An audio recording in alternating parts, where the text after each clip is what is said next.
Doesn't a glass of wine sound good without now? Right? It's Friday, right? We worked hard today. Thank you very much for the opportunity to be here today.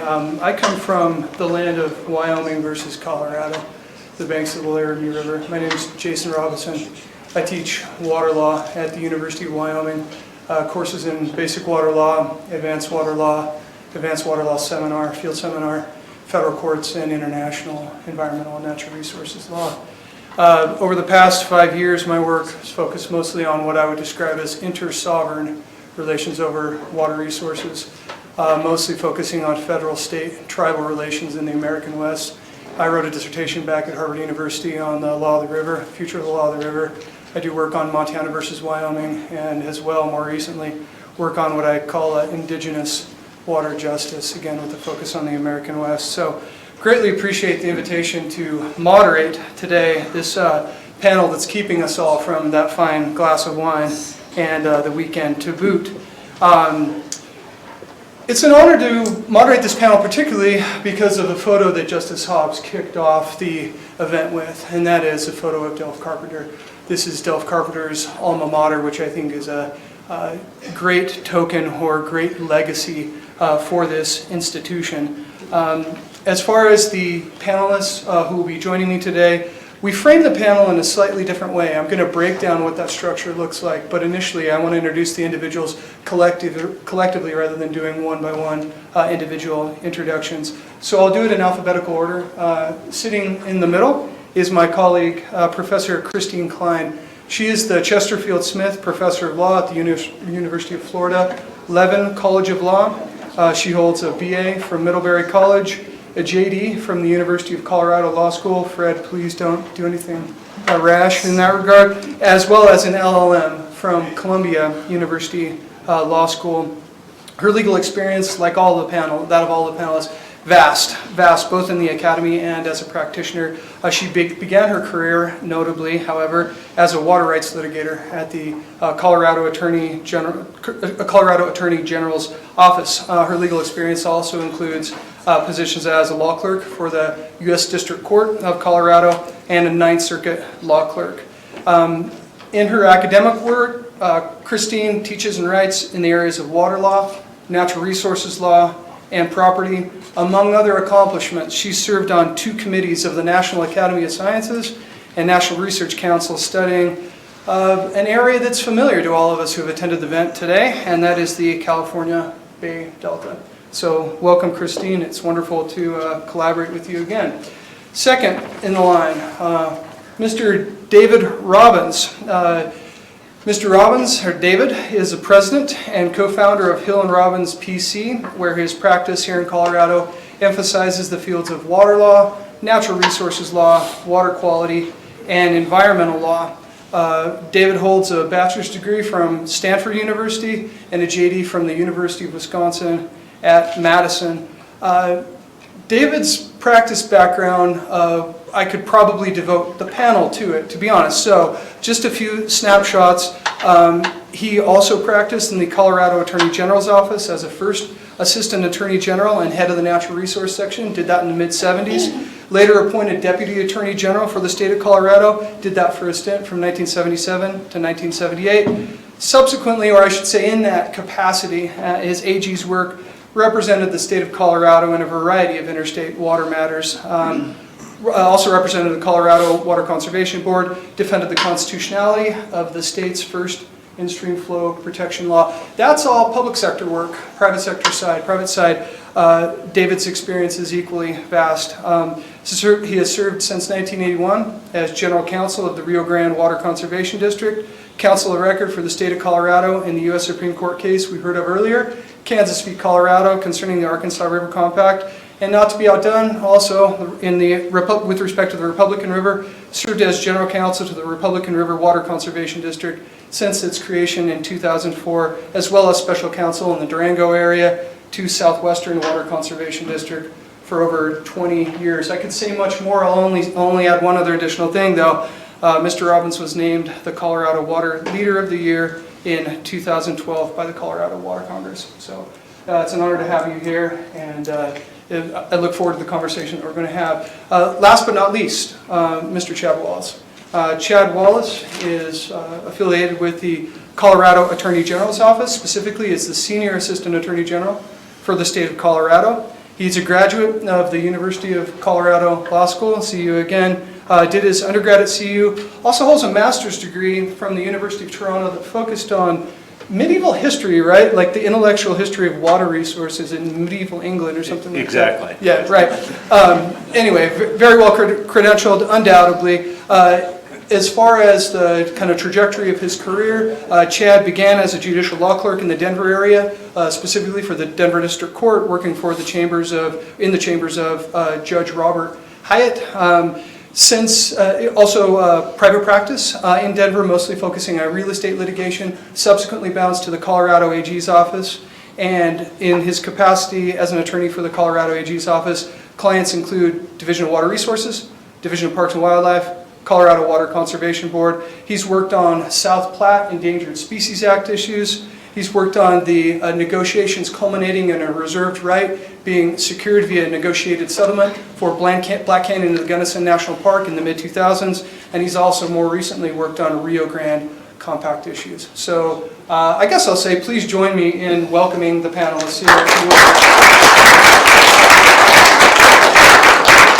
All right, a real brain trust. And in that spirit, the structure for this panel that we agreed upon is not a presentation-based one. What we're going to do, we're going to divide our time into two sections, essentially.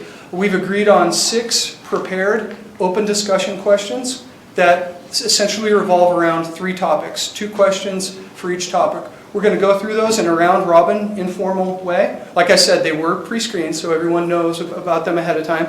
We'll probably allocate about 45 minutes to that. At the conclusion of the last batch of questions, I'm going to open it up to the audience for open Q&A. It'll be about 10 minutes, I'll say, more modest, about 10 minutes for open Q&A. So I know it's the end of the day, but this is an esteemed or accomplished panel of people, as have been the other participants. Please save up those questions for the 10-minute Q&A period. I'd really like to go out with a bang, so to speak. So that's where we're going to go. First category of questions. So the first general subject area we agreed on generally concerns existing compacts, and specifically, kind of from a historical perspective, negotiation process that led to the formation of the existing interstate water compacts that we have, the implications of that negotiation process from a contemporary perspective, so not purely historical. So 2 questions in this round. I'll introduce the first one, and then I will shut my mouth. Question 1. Broadly speaking, what do you view as the most significant shortcomings in the processes by which existing interstate water compacts were negotiated? I'll leave it to the panelists to decide the order in which they'd like to speak. Most of my remarks, I think, will be born out of my observation now being in Florida of an ongoing interstate dispute between Georgia, Florida, and Alabama. So I won't purport to add all the nuances of Western water law. So from sort of an Eastern perspective, but having started my career in the West, I would say probably one of the biggest shortcomings in the process is leaving the hard stuff till later, because it never gets any easier. And as Justice Hobbs said this morning, parties negotiate in good times, so there's a certain momentum there that one can seize and build upon. I'll qualify that by saying, of course, it is a valid and very helpful negotiating technique also to do just the opposite, to start with the easy stuff, to kind of build trust as an entry point toward negotiation. But I think we've seen that you end up with a lot of tough issues and there's no great time to resolve them. And so just from my perspective in Florida, the Georgia, Florida, Alabama dispute, among other parts of its ongoingness, there was a compact in 1997, and it was essentially just an agreement to agree, just a procedural framework by and large. And to me, that's sort of the ultimate in putting the hard stuff off till later. Well, here it is, 2016, 20 years later, and there were some decade or so of dispute before that, and we still haven't gotten to the hard stuff yet. So we might have been better if we had just pushed a little harder while there was some momentum and some good feeling.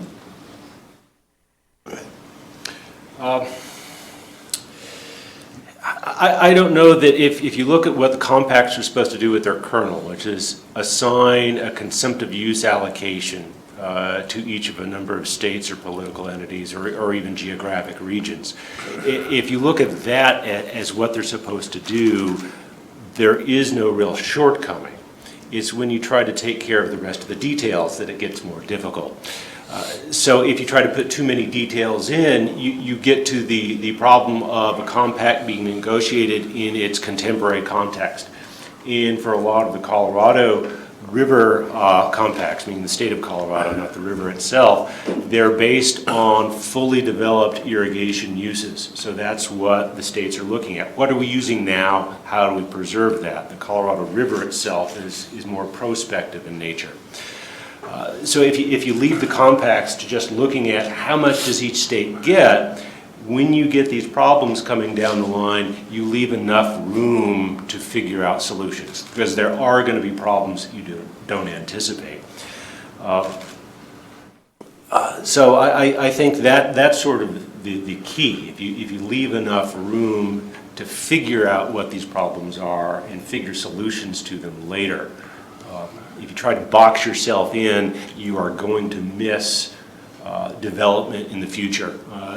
The transition from irrigated agriculture being the base of allocation and use to increasing municipal demands, folks didn't really anticipate it or didn't deal with those issues as they were negotiating the compacts back then. We are now. If we've got the room to negotiate, to move within the existing frameworks, we'll figure out creative ways to get that done.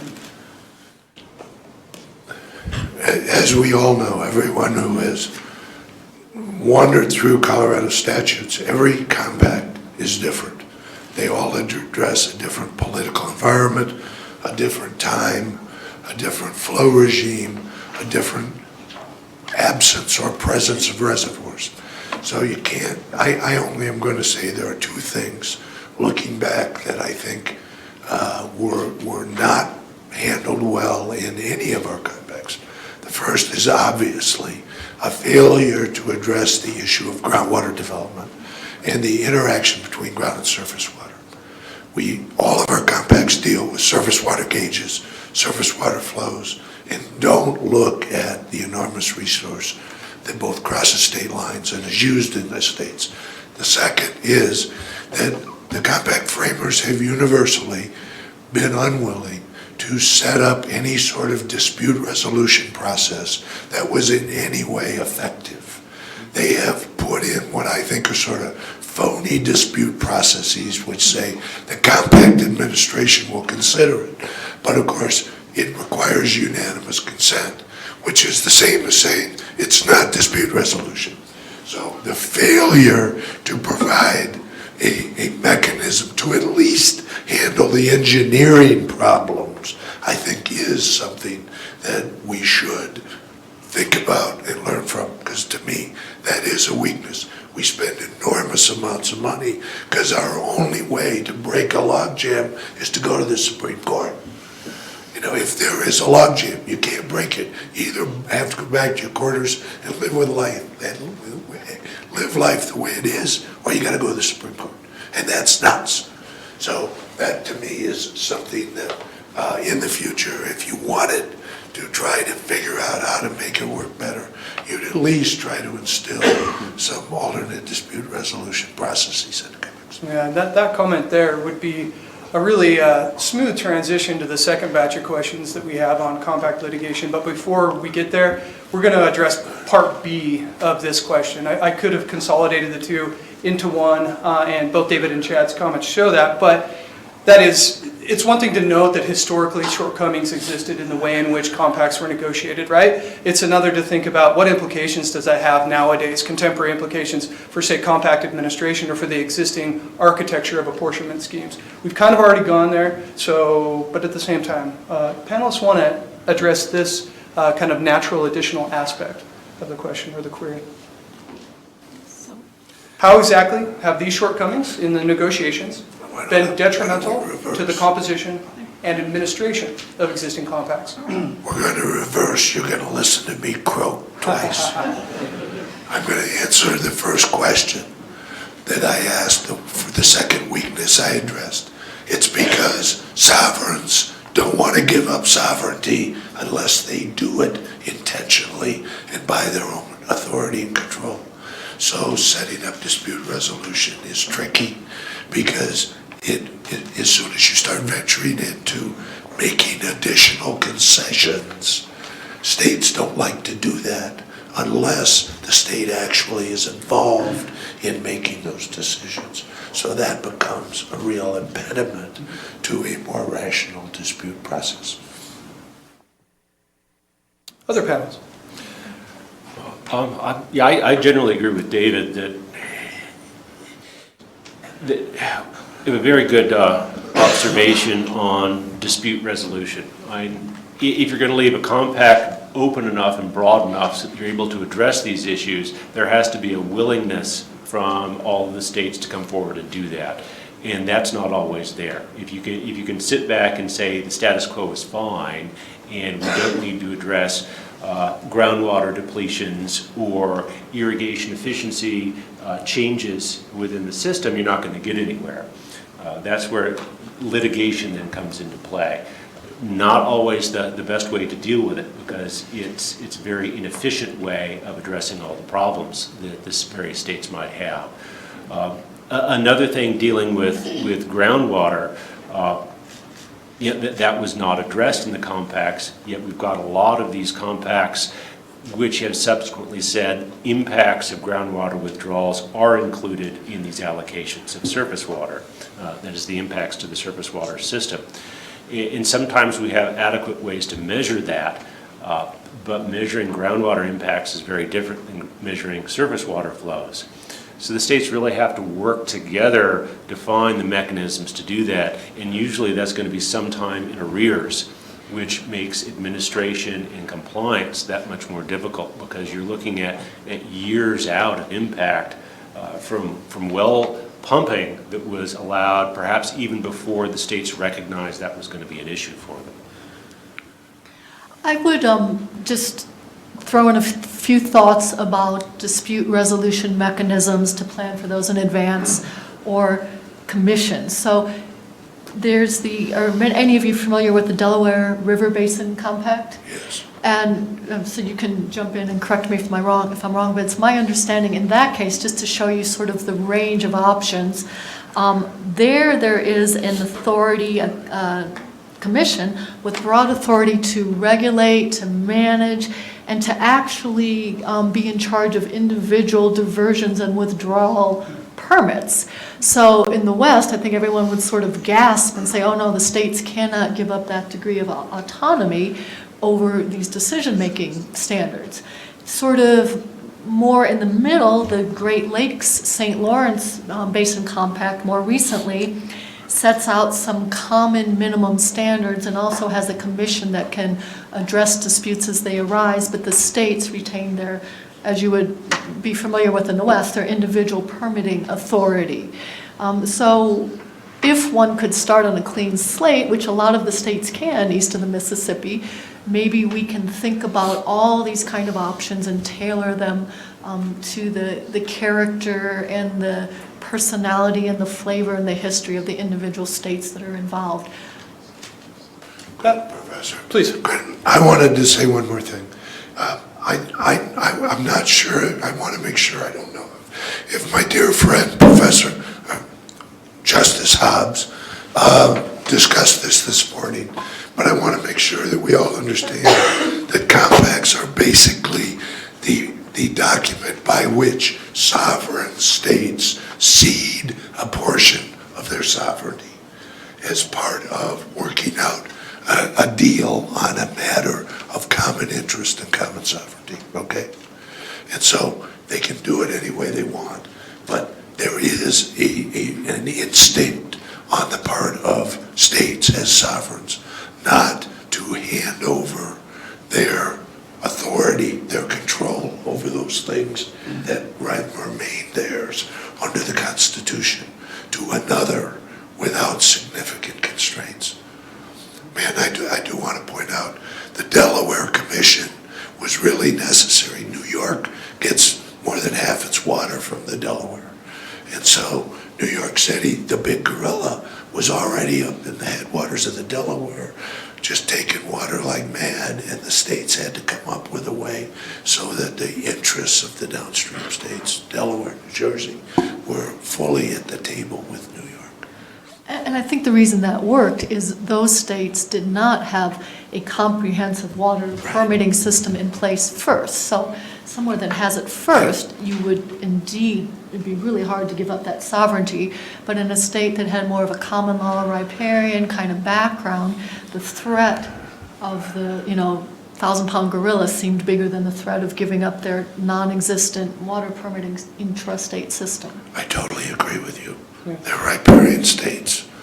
They didn't view it as being giving up of sovereignty. I anticipate we'll return to riparian states when we discuss new compacts toward the end of the panel. But as an interlude in that direction, let's say you have an interstate water compact form, as we have, and things go south, and the dispute resolution mechanism by which the conflict is dealt with is litigation. It brings us to the second category of questions, compact litigation. What would anyone in Colorado know about this subject, or in my home state, Wyoming? Well, there's Montana v. Wyoming still working its way through the system. Maybe Colorado and Wyoming, in terms of filing of compact litigation, might be the repeat offenders of the U.S. Legal system. But two questions in this vein. First, reflecting on the past 2 decades of U.S. Supreme Court compact litigation, what is the most important lesson you believe can be gleaned from this litigation? That is question one. Again, all takers. So anecdotally, the number one takeaway is that the justices in the Supreme Court really don't like seeing us there repeatedly. Aside from that, I think it's, so we're talking about compacts that already exist, not an equitable apportionment lawsuit, so that the context is a little different. When you've got a compact, the states each believe they already have some water right value reserved to themselves, and that's what they're arguing about. So it's not a complete assignment or reshuffling of a river system. And if we are lacking in an adequate resolution system and don't have that interpersonal trust built up among the commissioners or the parties in charge of administering it within and between the states, sometimes I think the litigation is used simply to get everyone else's attention, to say, now we really do need to figure out the solution to this problem because we haven't gotten there before. I don't think if the litigation goes to conclusion that any of the states are going to end up getting what they want. Just like any other litigation, everybody gets less than they really want, and it's a solution that's not going to meet the needs of all the party states. You're working with a sledgehammer on a finishing nail, and your project is going to look really sloppy at the end of it. So sometimes I think folks need to just bring that litigation in order to make sure everyone comes to the table and then tries to find these solutions. I've seen sometimes it is driven a lot by personalities, and sometimes you need that litigation to get around that to actually address what the issues are. How are you going to adequately measure these new sources of water depletion? We're looking at average supplies. Well, what does that mean? Do you do it on an annual basis, 10-year running average? These sort of details that may or may not be in the compact, and it's much easier to work that out among the compacting states than it is to try and argue that in front of the justices, because they're going to have a difficult time imposing, the court's going to have a difficult time imposing new terms to comply with the compact if those terms aren't there already. I mean, the states are presumed to have, if you look at a lot of the preambles to the compacts, it says we've equitably apportioned the waters to the states, we resolve all current and future controversies. Well, obviously that's not true. But if you say that in the context of a compact, which is a contract, the court's going to have to presume that's true. So what do you do to work around that?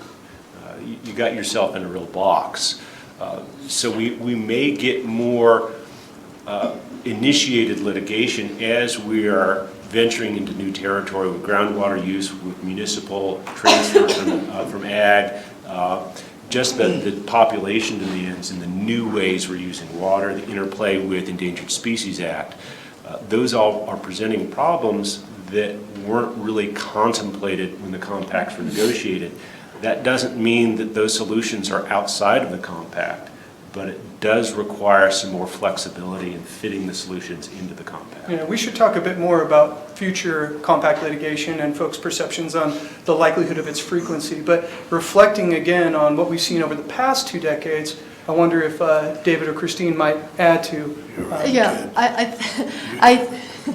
I think it shows that compacts are a marriage till death do we part. And it might produce death through stress or otherwise. But so the best way, if we can, to approach that is with some of the good camaraderie that we saw on the panels today, when we had the state engineers from a variety of states, when we saw the Oklahoma and Texas representatives. So I think the extent to which people can maintain their willingness to work together, their recognition that everyone stands to lose more than they in court than they stand to gain by cooperating, and that individual personalities matter, and you know may end up spending the rest of your professional life with the people sitting next to you. It is something worth keeping in mind. And in fact, David and I had a case together how many years ago? And, A long time. and here we are still today. And so just one slide. I was already old then. And so I think looking what lessons that could give us for compacts that are being formed today is there's that sweet spot between too much specificity and too much flexibility. So if you can kind of give yourself room to grow and yet be specific enough, and then maintain good relations as the bumps in the road come along. I agree with both of my fellow panelists. I had 2 points I wanted to make. One is compacts are contracts.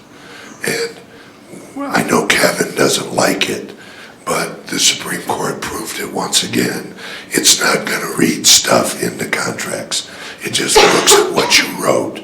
It's going to assume it was written by sovereigns, and unless a sovereign said, I agree to waive that part of my sovereignty, they're not going to read it in. And so as you go forward in dealing with compacts, read them and understand that what they say is what they mean. And they've been real clear about that for decades. The second one is, it is incumbent upon every one of you in this room and all the people we deal with to remember not to wave the bloody shirt.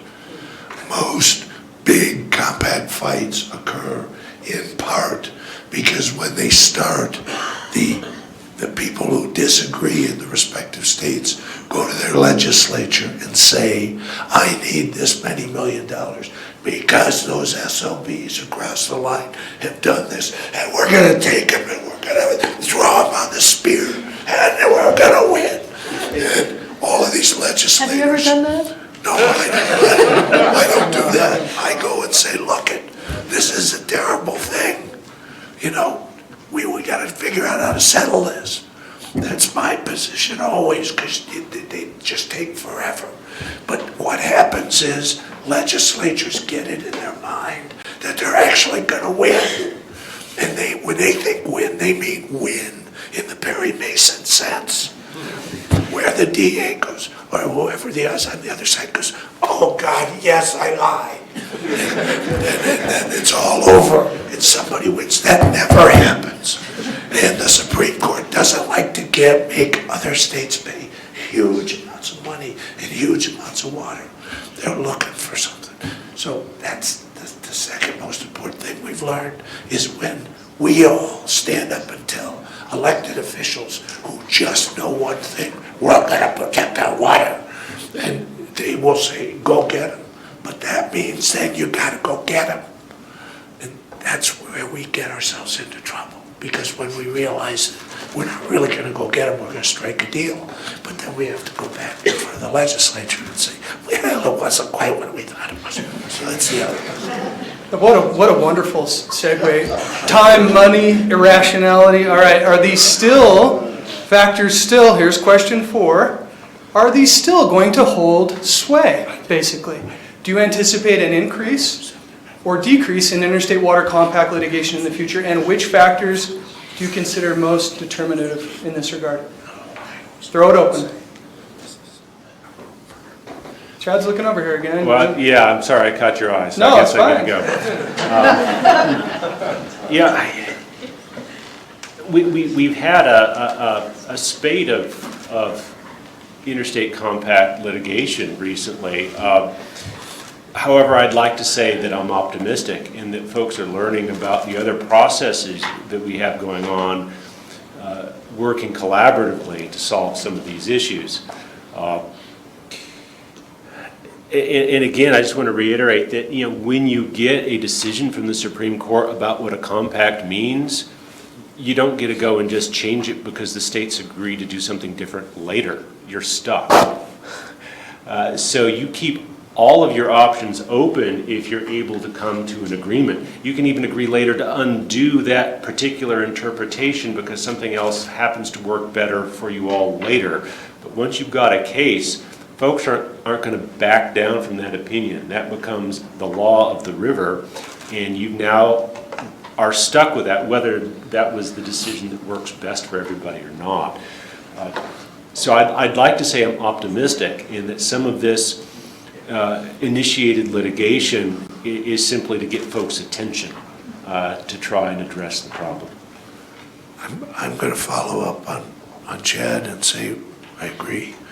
And the second thing I want to say is contempt. We only get to litigate seriously a compact one time, and thereafter, if we fail to comply with the dictate of the Supreme Court and get back in front of them again, this is speaking at least for Colorado, we are at serious risk of being in contempt. Because once you sort it out, they don't expect to see you again. Amen. On that note, should we move to the other batch of future questions, or you want to stay with the litigation theme? Seems like they're flipping the pages, so I'm going to take the cue. New compacts, the prospect of new compacts, admittedly, in thinking of kind of this category of questions, I'm coming from a Wyoming perspective. You look at a map from the state engineer's office, we've got 7 interstate compacts, 2 equitable apportionment decrees, and then the Roxana decree. There doesn't seem to be a square foot of the state that's not in some way encumbered by an interstate agreement, right? So, first question, I guess, would probably, Christine, this one might be best suited for you, if that works. To what extent, if any, do you anticipate new interstate water compacts will be formed in the future, and which considerations underpin your prognosis? I'll just talk a little bit about the Florida, Georgia, Alabama dispute, and this has been going on for several decades. I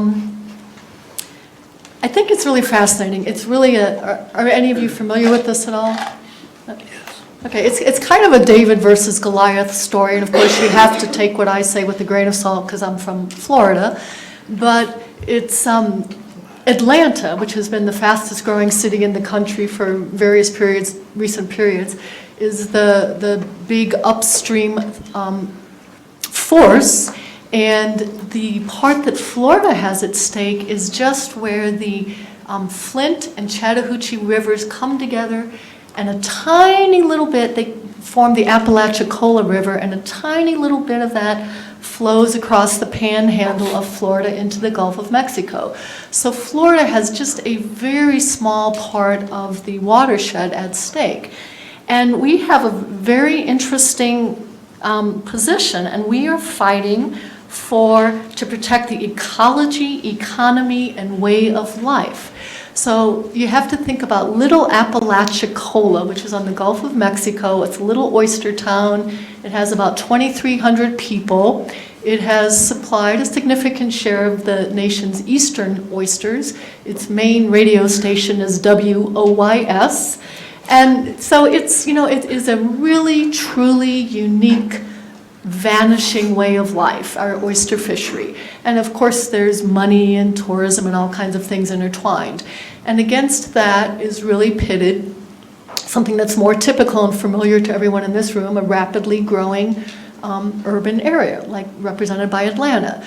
So what is a number of really fascinating things about this litigation is, number one, our governor, who is very conservative, Rick Scott, a Tea Party candidate, who has told the state personnel they may not say climate change, has brought this lawsuit that really has a lot of sort of environmental goals underlying it.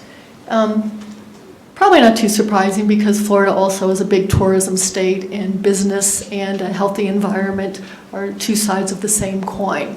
So the things that are interesting are that we have the opportunity to fold in endangered species concerns up front, because this would be a compact or an equitable apportionment. We have both tracks going on simultaneously. We're before the Supreme Court and negotiating. We could fold in endangered species concerns into a compact because it's a post-ESA compact. So wouldn't that be interesting? Second thing, we could fold in groundwater concerns. And when you all think of an underground aquifer, you think of the little tiny pore spaces.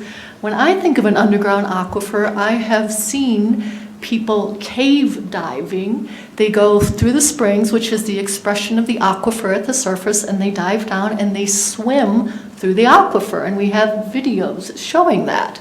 So to say that groundwater is separate from surface water in a state like that, all of a sudden seems pretty ludicrous. So we're trying to fold into the groundwater concerns in. And the third interesting thing is the Army Corps of Engineers operates Beaufort Dam and Lake Lanier just above Atlanta. And there has been some litigation to determine whether the 1958 operating manual allows the Corps to operate that reservoir for water supply, i.e. Atlanta, as opposed to navigation. And so the Army Corps of Engineers expects to have its newly revised operating manual this fall. So we have all these things happening at once. And is the Army Corps of Engineers going to sort of de facto apportion the water through its operating manual? Is the Supreme Court going to grab it and apportion it? Will the states be able to come to an agreement? It's all coming together, and it's all so cool and fascinating, and it's right at once. And we have a whole century's worth of lessons from the people in this room and your predecessors that, maybe, I doubt it, but maybe we could learn from. So we'll stay tuned. Things should happen. A lot should happen in the next year, I would imagine. So did I hear a wager in there as between the two tracks? Compact versus equitable apportionment? You want to give it odds? This is why I said that to seize the good feelings while you have it. There's not a lot of great grounds to build a mediated agreement. It's become so political and so, kind of angry, and yet the Supreme Court certainly is not excited to equitably apportion any waters, as we have seen. So, gosh, I place negative odds on both of those alternatives. That sounds like a fair answer. Yeah. All right. Maybe I could trouble Chad and David to tackle the second question in this room, and it pertains to existing compacts. I'm going to explain the specific language of it real quick, but how likely is it that existing interstate water compacts will be amended or renegotiated in the future? Which factors do you consider most significant to the initiation and success of such efforts? The only clarification here is the question is crafted to relate to amendment as more surgical precision as far as altering interstate water compacts, say keeping the preponderance of the document intact, but affecting one or two existing provisions, or perhaps adding a modest additional provision. Renegotiation is blank canvas, start from scratch. So, please. Yeah, I think I'm going to echo what many of the other panelists and speakers have said today regarding renegotiation of Western U.S. compacts. That's just not going to happen. even given there may be disputes about them or uncertainty, they at least set out numbers that each of the states want to hold on to, and then use those as a baseline for perhaps then amending the compacts, or as I might see more likely, they might not use the term amendment, but maybe filling in gaps that come up. That may or may not involve any sort of compacting. They could be through other agreements, negotiations. I think any legal vehicle that the states are comfortable with, that they feel bind everybody and give certainty. That's really what they're after. It could be an amendment. It could be an additional subcompact. You know, for example, Colorado River Compact in 22 with the 48 Upper Basin Compact. It took several decades. The Upper Basin states then said, we've got an Upper Basin apportionment. That apportionment is not to any of the particular Upper Basin states. We now want to develop some level of certainty within each state how that's going to work. So we get another compact. You can view that as kind of an amendment or a gap filler in the larger overlaying compact. And there might be some opportunities. There may be in Colorado as perhaps federal water projects are reoperated or repurposed. Well, what do you do with that new purpose or maybe lost capacity if we're looking at Future Endangered Species Act requirements? Some of that certainty may be gone, so the states may be looking elsewhere for shortage sharing, for example. How do you do that? It's not really clearly set out in most of them. And for the most part, the states will look internally on how to deal with their own allocation. However, if a number of them see that that can't be done and they need to cooperatively work on shortage sharing, that might be another opportunity for them to do that. Remember, our forebears did the very best they could to allocate everything there was. They didn't leave anything on the table. So anyone who says or expresses a view that we should renegotiate the compacts is being, in my personal view, foolish. Because renegotiation, by its very term, means that somebody loses. And as long as the state of Colorado is willing to be the loser, then let's get at it. But we're not going to be the winner, the gainer. Because all of our neighbors, the first thing you should do when you start working on compact issues is drive to the neighbors. Stand in the middle of those towns and look around. And then look back to the west or to the east, depending on which river you're on, and look at Colorado. And try to figure out what is it about what you're looking at up there with the mountains that makes it so much better than the homes and the towns and the farms in our neighboring states. They're not going to give up water. And so renegotiations, we shouldn't waste any time. The second thing we need to remember is every compact has the capacity to adopt what I'm going to call regulations. The Rio Grande Compact's the classic example, right? Because the Compact Commission regularly does things that aren't specified in the compact. They adopt just provisions, and then they operate under them. They change the way they do the accounting, and then they operate under them. And all three states agree. They don't have a compact convention. Dick Wolf and Pat Gordon and Tom Blaine today sit down, the three of them, and they work it out. The same thing has happened on the Arkansas since the completion of the litigation. The compact commissioners from Colorado and Kansas work stuff out. So before we get to, before we get to amend the compact or renegotiate the compact, we ought to insist that all the states work hard to use the mechanisms that exist within the document to give each state the flexibility to make adjustments to reflect current problems and modern realities. Yeah, I certainly want to echo David's comments and add from what we heard a lot of the speakers say today earlier is it's important to build trust and have that personal rapport. It really does make a difference just being able to pick up the phone or send an email, and rather than react to what another state does with immediate suspicion, have that level of trust built up. So if you have a question, you can just say, I just saw you issued such and such permit, or I saw you just requested $10 million for this such and such groundwater study. What's going on, and what are you going to do with that? And as a lawyer, it sometimes is difficult because you're on both sides. You have the client saying, I want you to help me negotiate. At the same time, literally at the same time, you would be preparing for litigation and then smash the other side and win. And you have to make sure that you've got the longer range perspective, is that even when that litigation is over, you are still going to be working with the same set of people.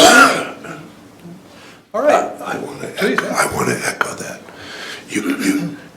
I know Pat Mulroy believes absolutely in negotiation. I admire her and I agree with her. But to be in an effective position in negotiation, whether it's in compact litigation or compact issues or commercial or water or environmental, unless and until you are confident that you can in fact litigate, you are not in a position to do a very good job negotiating. You always have to be able to sit at the table, look at the person across, and when they say, this is my bottom line, and if you don't accept it, I'm going to sue, you got to be able to smile and say, great, that's what we do. Let's go.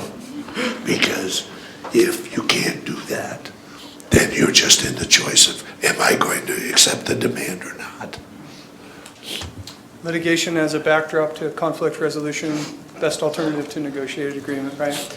All right, wonderful comments. Thank you so much. We have about 10 minutes for open audience Q&A. I know it's toward the end of the day, but this is an excellent opportunity. There are mics on both rows.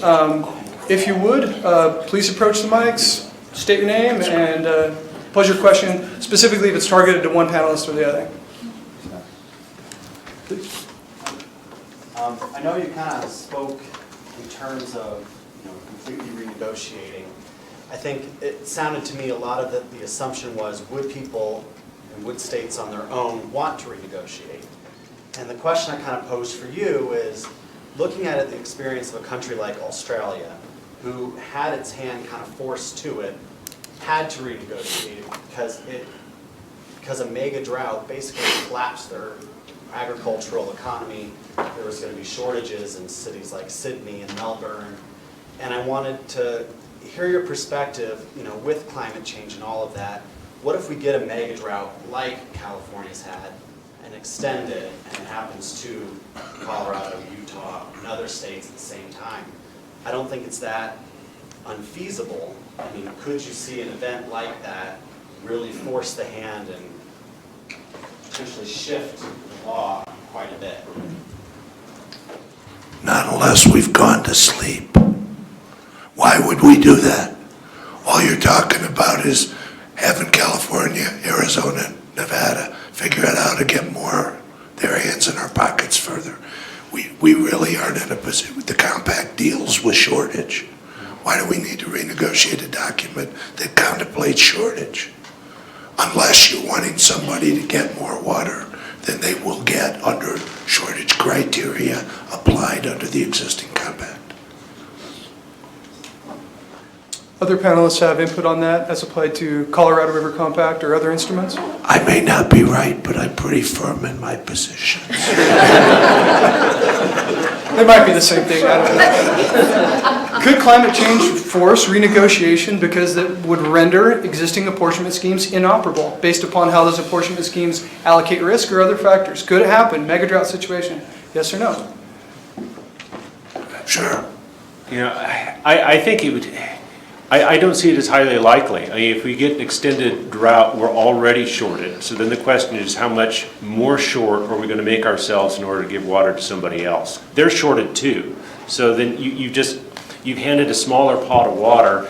Is there a reason then to divvy it up on a different basis? Because everyone is going to be short.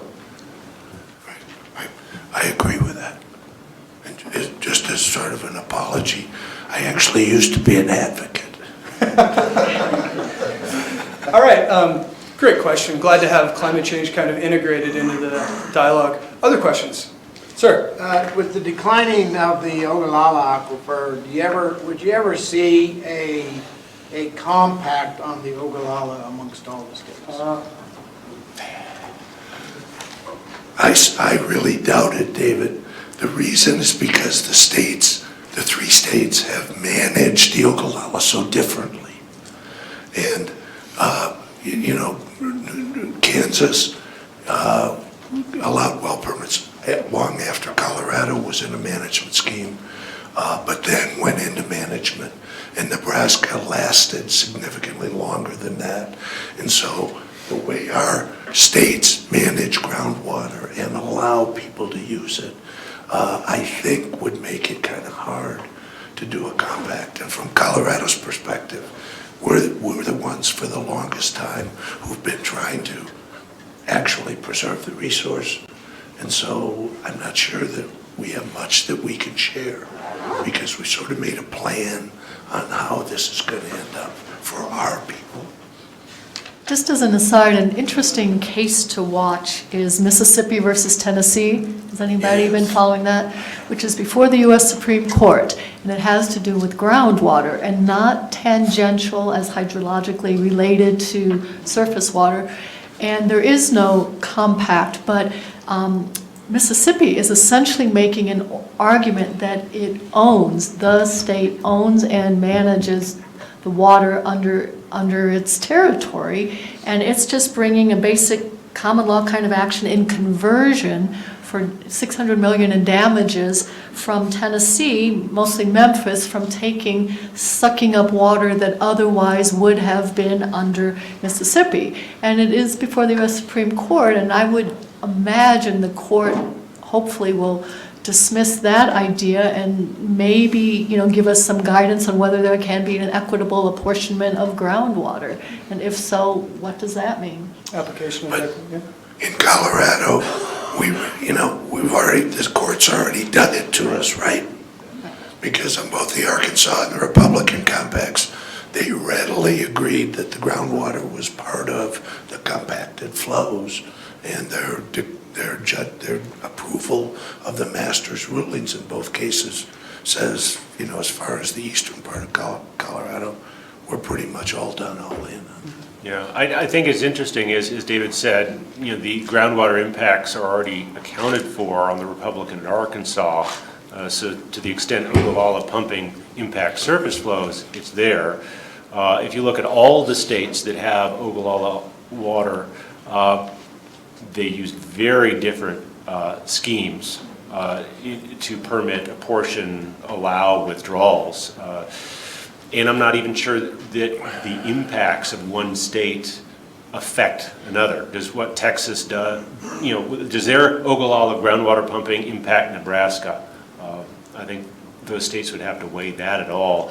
And I haven't at all researched this, but you're just hearing with this groundwater controversy, we've addressed it in an intrastate manner. I'm thinking Sportsman's Ranch, as far as owning an aquifer, because you own the surface land on top of that. And we've said, well, no, you don't. I'd just be interested to see, since these states don't have that Colorado case law going into that controversy, how that might be handled. But these are these big limestone aquifers where there's discrete channels in them, and so it's a little bit different for us. And I want to say one other thing about the Ogallala. When Starr and Kevin were talking, they talked about spore haze, and Kevin was referring that to Tarrant County. And we have to remember the spore haze case was decided based upon an Ogallala aquifer that at the time was considered to be uncompacted, not associated with any allocation. And as a result, the court said, this water is just like anything else in commerce. You can't impose a burden upon the transfer of it. Voorhees wanted to take water from Nebraska to a circle right across the line in Colorado. That's what was going on. Today, the court probably would come down a little bit differently on that because the court, through its master, has now said that that Ogallala groundwater is in fact part of the Republican system for purposes of the Republican River Compact.